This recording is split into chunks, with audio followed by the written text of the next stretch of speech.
Riley's got a huge amount of potential. She has grown up a ton since last year. She's been practicing with us since she was going into 7th grade. That first summer, I think every game we played, I made her cry. And since then, she has matured a ton. This past year, she played a lot of travel ball, and she had to play out of position when she was playing travel ball. I think that helped her out a lot in terms of toughness, mentally and physically.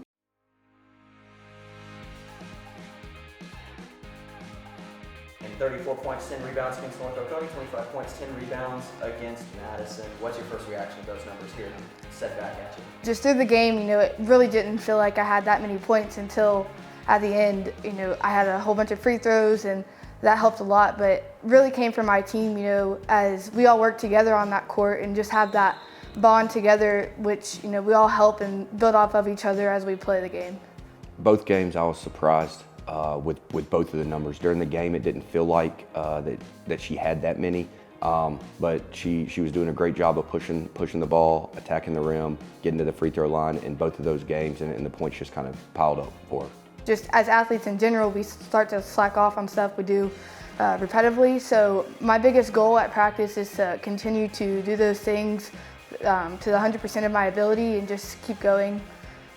Riley has a very good mentality when she's on the court, and she also has a high basketball IQ. And both of those things are special for her as a sophomore. She doesn't play the game like she's a sophomore. She's played a lot of basketball growing up in her life. And so I think that has really helped her play beyond her years as just a sophomore. Level, I think that just playing and the experience I've had through the sport since I was young, I think that's just a big thing for me is I have a pretty wide span of an IQ on the court. Off the court, she's a lot different than she is with her mentality and kind of her seriousness on the court. She can be a little goofy when she's with the kids, or the other players. She volunteers in one of the special needs classes here at school and does a great job working with those type kids. She's a really high character kid off the court.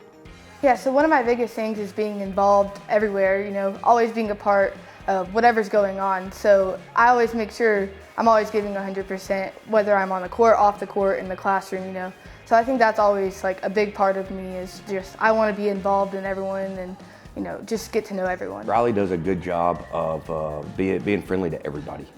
She's friends with the freshmen, she's friends with the seniors, and she can interact and have fun with all of them. But the first time we spoke to y'all as a team, we asked one word to describe this team this year. What would it be at this point? I still think unity is a word to describe us. Again, talking about on the court and off the court. This is, again, a special team. On the court, we just have a bond to where we just work well together. We know what's going on inside of each other's head. And off the court and here, in the locker room, this is where we have a ton of fun together and just, we talk about, everything ranging from school to personal lives. I think that's really important and that's a big part of us as a team.